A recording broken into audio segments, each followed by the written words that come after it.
including the Entivio pen, is right for you. Get focused in Entivio. Should we take a look at? What do you think? So here, From design and products to removal and installation, Rebath is with you through every step of your remodel. Call us or visit rebath.com and save $1,000 off your complete bathroom remodel. Closed captioning is brought to you by Huggins Peel. At Parker's Kitchen, get our new breakfast meal deal: a sausage, egg, and cheese biscuit, a hot coffee, and a crispy hash brown for just $5.99 at Parker's Kitchen. Live from Augusta, breaking news. Breaking this evening, an officer in Saluda County is shot while on duty. Authorities say it all happened during a traffic stop in Batesburg, Leesville. This is where it all happened today at around noon on West Church Street, authorities say. They pulled over a vehicle suspected of criminal activity at multiple businesses in Lexington County. During the stop, the driver tried to get away, shooting at one police officer and almost hitting another officer. Police returned fire and that suspect was taken into custody. Both the officer and the suspect are being treated for their injuries. We're working to learn the officer's condition. Meanwhile, SLED says it's now involved in the investigation and will have more information soon. A Jefferson County mother is charged with killing her two baby boys. Tonight, how the system meant to protect them failed despite multiple red flags. 21-year-old Dakota Taylor faces murder charges in the deaths of 7-month-old Micah and 8-month-old Caleb Taylor. Both boys died in her care. Both cases happened under DFAC's supervision. Warrants show both babies died from suffocation allegedly caused by Dakota. Tonight, we begin with Micah's story and the warning signs that were ignored. It's been an agonizing wait for answers for the family of Caleb and Micah Taylor. A wall of memories for both boys is a permanent reminder of what Laura Taylor is fighting for. There was no reason for these babies to die. They were both healthy. They were both happy. She's been fighting for answers for more than 4 years. And we can't have peace until they get justice. September 13th, 2021, DeKalb County officers respond to a group home for teenage mothers. Body cam video shows EMS carrying 7-month-old Micah from the group home. He wasn't breathing. What happened? You just fell asleep and the baby wasn't breathing? Dakota Taylor provided little information about what happened to her son. A worker at the home found Micah blue and unresponsive in a baby swing. I didn't hear him. Aspirating, like something is stuck. I tried to finger swab him, nothing is in there. Dakota then interviewed with DeKalb County investigators. I took him back downstairs and I put him in the swing because he was asleep. And he was moving fine and everything, so I just covered him up and everything. I told her I'm going to sleep. But this wasn't Dakota's first red flag. Dakota was a frequent runaway from the group home. She'd been missing with Micah for over a week before his death. She was a runaway with the baby, and she just got located back yesterday. She came back home and they didn't even know where her and the baby were for a week. Even more troubling, Dakota had already lost custody of 2 daughters. With the DFAC's notes, they knew she was dangerous. They were watching her for a reason, not just because she had come back from running away with Micah. That's the reason that the judge had already issued, taking the girls out of her care. They were in separate foster homes and they had terminated her rights to the girls because they knew she was dangerous because of her behavior. Why didn't they take the boys? DFAC's documents show psychological evaluations found Dakota had a lack of attachment and was unfit to parent. In the DFAC's file, investigators note Dakota's responses to hearing her son died was strange. Officers on scene noted that too. When I got here and they found the baby out, she gave very interesting disabilities. I don't know, I was nonchalant or kind of stuff like that. Yet Micah remained in her care.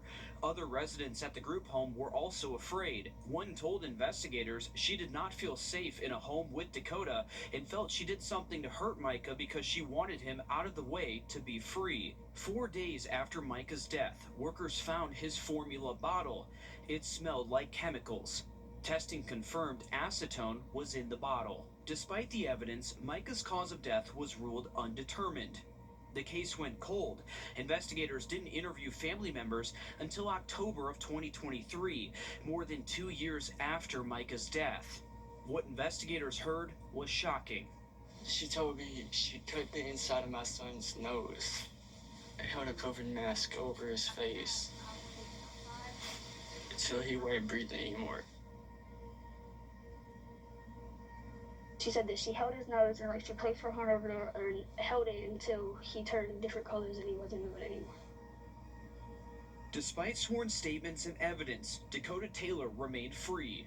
I wish they would have done right by Micah the first time. It took another baby dying before them to be able to do what they did. Now, Taylor is still being held in the Jefferson County Jail awaiting her first appearance. She's expected to be extradited back to DeKalb County, where her first appearance will be in February for Micah's case. This is only part 1 to this series. Tomorrow night, 12 on Your Side investigates how Dakota gained access to 8-month-old Caleb Taylor and why it took a second death to finally bring murder charges. Just a sad story. Thanks, Will, for staying on top of that one for us. To weather now, we have our first alert chief meteorologist Riley Hale in the Weather Center. Riley, what do we need to know tonight? Yes, it's been a windy day so far today and heading into tonight. Not expecting to go completely calm, but that wind will taper off. It's going to be chilly tonight as this cold front does pass through the region, but not going to be quite as cold as what we did see this morning, likely staying above freezing. But take a look at this. Gusts up to 30 miles an hour in many spots, 31 in Thompson, 28 at Bushfield, 29 in Aiken. So it's been a little bit of a windy Wednesday out there. But currently speaking, the wind has started to taper off a little bit. We have our sustained wind now below 10 miles an hour. Temperatures right now at 54 degrees. And if you are heading out this evening, I would say most of this evening we should just be gradually dropping through the 40s. By early tomorrow morning, we're going to wake up in the upper 30s out there, so about 10 degrees warmer than those 20s we found out the door early this morning. Now, the thing is, heading into our Thursday afternoon, it does look to be a little bit of a cooler day. Those high temps for your Thursday likely will only reach the low to mid 50s across the board, despite plenty of sunshine. Not going to be too breezy out there tomorrow, at least not as windy as what it was today. Heading into our Friday and Saturday, those high temps are warming back up into the 60s, and then we have a very significant cold air mass heading our way early next week. We'll have more on that for you in just a little bit. Thanks, Riley. We're working to learn more about a bat infestation at Carver Elementary School in Jefferson County. News 12 has confirmed with the school district that there were bats inside the elementary school gym after reports of an odor and bat droppings. A pest control company came in and the gym was closed while the bats were cleared out. We're told the cleanup is completely done now and there is no health concerns for kids or teachers. You don't have to look far to find a bell ringer in our area. It's because the Salvation Army is making its last push for donations for the year. That money stays local and helps fund a variety of programs that shape and change lives in our area. Your Gunter Schroeder joins us live at the Kroger off Washington Road. Gunter, the push to get donations has now turned into a competition. Well, as local Salvation Army branches continue their Red Kettle campaign, colder temperatures continue too. And for the Salvation Army of Aiken, a little competition can go a long way in providing that necessary shelter and food for those in need as the winter continues.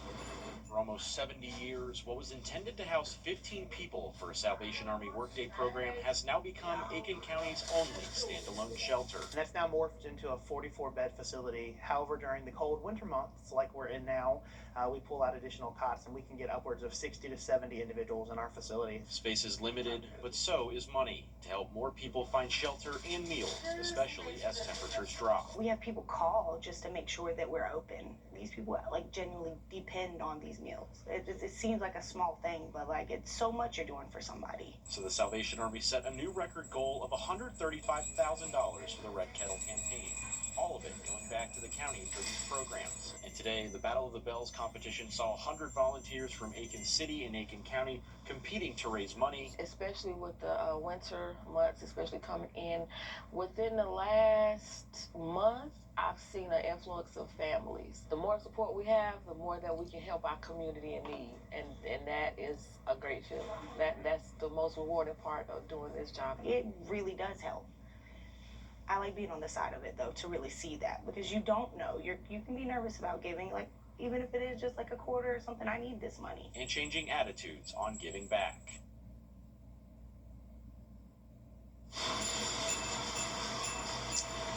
Well, the Salvation Army of Aiken says they're already more than halfway to their $135,000 goal. And while we don't know who won that Battle of the Bells today just yet, we can say with definitive certainty that the community won today as a result of this. But if you're in need of a shelter or finding emergency shelter as the temperatures continue to drop during this winter, you can find out more information on our website about where to look, wrdw.com. And while we know there is a need in Aiken County, that need rises, especially during the winter season when more people are utilizing their shelter. So when you do donate in the Red Kettle campaign, you're just supporting, so many people in our area. And like the workers were saying, you really don't understand how much they really help until you're there helping out and donating too. So it's for a great cause. And we know everyone is in a tough time right now, especially after the government shutdown, Hurricane Helene as well. So if you can help, please do so. Thanks, Gunter. Happening now in downtown North Augusta, Return to Bethlehem is underway with Grace United Methodist Church. Along Georgia Avenue, expect some extra traffic and road closures as this event gets underway. It starts at 6:30 officially. The church is transforming into a first-century town with more than 100 costume characters, live animals, and the sights and sounds of Bethlehem. There are live performances and food to be had, all for free. There's also a drive-through experience for guests who may not be able to do the walking tour. Looks like a good amount of people showing up early there too. And as we speak, Toys for Tots is still collecting donations for hundreds of kids to keep the Christmas magic alive. Your Audrey Dickherber has the latest on how the program is kicking into high gear to meet a rise in need here locally. This year, many families are struggling from still recovering after Hurricane Helene to the government shutdown. The need has grown, but many kids just want to see gifts under the tree. This is what many of the boxes for kids ages 6 and up look like here. A lot of them are still empty. We're trying our best to fulfill whatever needs we can with the stuff that we got coming in. In just 2 weeks, 900 families applied for assistance. The application opened October 1st, but by October 5th, they had to close it down due to the overwhelming amount of requests. After Helene, it kind of set us in a deficit, so we still growing from that, but we're doing the best we can to make sure that every kid wakes up with a toy for Christmas. Toys for Tots has a warehouse full of toys for kids 5 and under, but for anyone from the ages 6 to 18, they're in dire need of help. This year, the toys are coming in a little slow, but we're hoping for the best. They received their biggest donation yet, a truck full of bikes, toys, games, and more. What's been going on this year, it's been very trying for families, so we wanted to be able to give as much as we could. The donation making a huge difference, especially with the cost of toys going up. People requesting assistance, it's just that I don't think they have the money to actually purchase the toys. That's why they need the assistance. And us, with the donations coming in, we can only purchase so much due to the price of the toys. Doing what they can to make sure every kid wakes up with a present on Christmas morning. Think about the people that need, perhaps if you have extra money, instead of buying something you might not need, think about others that do need and, just kind of contribute if you can. You can still donate up until December 20th. For more information, visit our website, wrdw.com. Reporting in Augusta, Audrey Dickherber, on your side. Again, you have until December 20th to donate any new unopened toys to a donation box. News 12 has one in our lobby too. And still ahead, do you hate wrapping gifts? I do. I'm terrible at it. A group in Aiken wants to do it for you, so I'm in luck here. We've got that story and more coming up next. Riley. And we are looking to stay dry over the next couple of days. Temperatures, at least high temps, will be warming up Friday into our Saturday before a big cool down heads our way early next week. We'll have more on the forecasts next. Time and Temp, brought to you by your First Alert weather team. This is not you. It's not me. At DianaCrawl.com.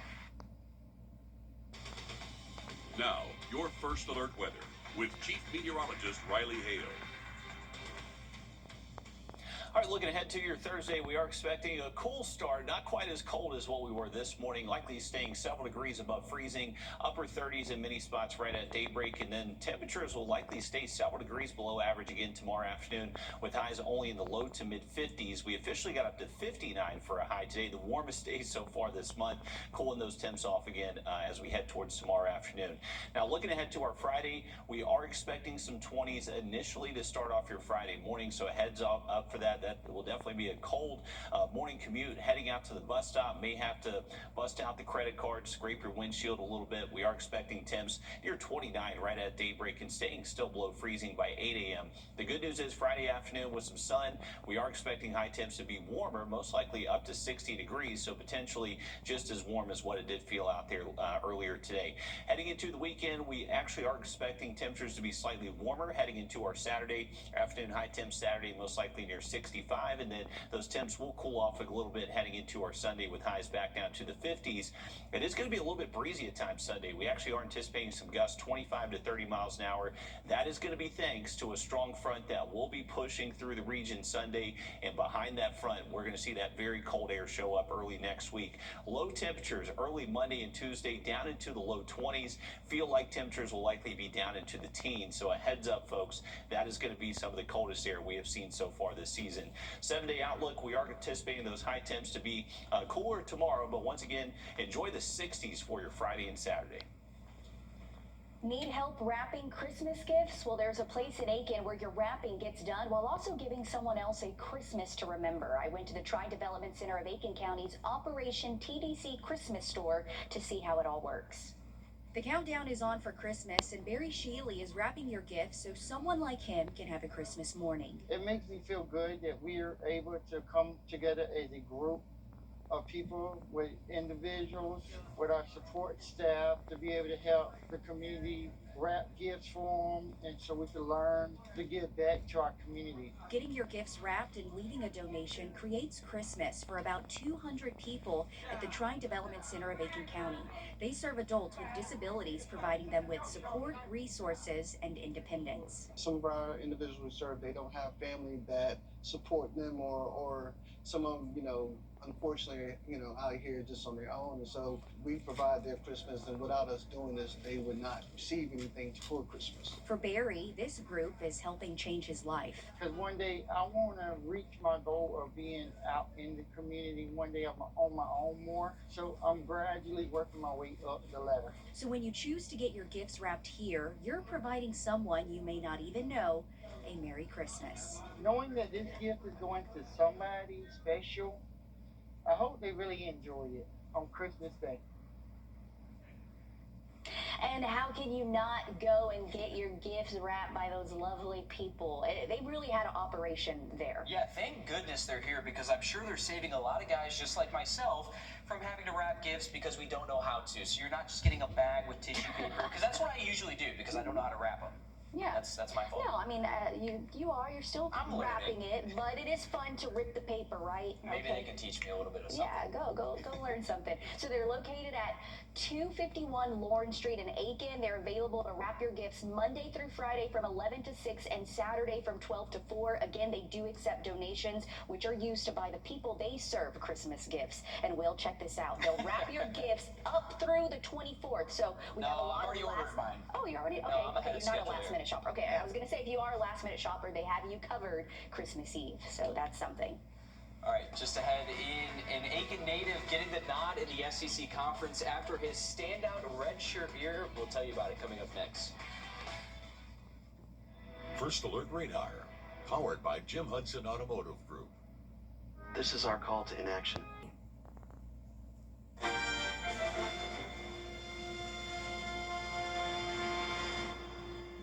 On this day in 1964, civil rights leader Dr. Martin Luther King Jr. accepts his Nobel Peace Prize in Norway's capital, Oslo. The clergyman and activist is honored for his nonviolent campaign to end segregation of African Americans in the South. Riley? We'll go back to our 7-day outlook. We are expecting temperatures to cool off a little bit tomorrow afternoon. Highs will drop back down close to 10 degrees below average, but closer to average by our Friday, and warming things up even more heading into our Saturday. We are expecting a front to push through on Sunday, so that's why our temperatures do drop a little bit, and actually keeping a 20% chance of rain for just maybe a quick early shower Sunday. Now, we'll also expect some pretty gusty conditions throughout the day on Sunday. Starting early in the morning, that gust speed will be close to 20 miles an hour, increasing closer to 25 25 later into the afternoon. Could actually see some gusts maybe up to around 25 as we head later into our Sunday afternoon. And that wind will not calm down completely heading into our Sunday night and Monday morning. So with temperatures dropping into the low 20s by early Monday, we potentially could have that wind chill down into the teens in many spots. So a very cold outlook heading past this weekend. So enjoy the 60s while they do last Friday and Saturday. On your sideline. Sponsored by Chandler Law Firm. At the end of each regular season, SEC coaches vote to determine the most outstanding first-year player, true freshman or redshirt. This year just so happened to be Strom Thurmond and current Tennessee wide receiver Braylon Staley. This is the only time it is acceptable to show orange in Georgia. It's a rare honor for a Tennessee Volunteer. Staley just the third Vol to receive that recognition. First since Jamal Lewis in 1997. Peyton Manning won it in 1994. The former Rebel went from a practice guy to one of Tennessee's best wideouts and the conference's #1 scoring offense. He ranks 6th in the SEC in receiving yards and yards per game. Staley led SEC freshmen in both those categories. The Aiken native was named SEC Freshman of the Week twice this year. Congratulations to Mr. Staley. Quite the accomplishment right there. 3-degree guarantee brought to you by Tub Doctor. Our forecast 60, actual high 59 degrees. We have $50 more heading towards all in for Miller. Another quick look at that forecast for you just after the break. Trust Chief Meteorologist Riley Hale for your first alert. Hop in, let's drive. Santa's Southern Lights at Sarah's Farm Adventure is now open. Make lasting memories for the whole family with a visit to Santa's Village. Enjoy s'mores at the campfire station, Santa's Southern Light Show, the giant snow globe, and much more. Enjoy your favorite treats and buy a tree or gifts at the Christmas shop. Santa's Southern Lights at Sarah's runs through January 3rd, so get your tickets and more information now at sarahsfarmadventure.com. Open Thursday to Sunday and located at 100 Greenhouse Road in Trenton. Well, we are going to be on quite the roller coaster ride over the next couple of days. Remember, we do drop those high temps heading into tomorrow, going back up the roller coaster Friday and Saturday with highs in the 60s, and then we just drop it off a cliff heading into early next week. Highs will go from the 60s Saturday to only the 40s by next Monday, but gradual warm-up expected by the middle of next week.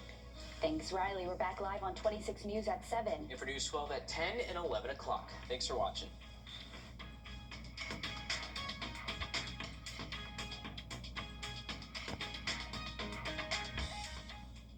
This is what you're about.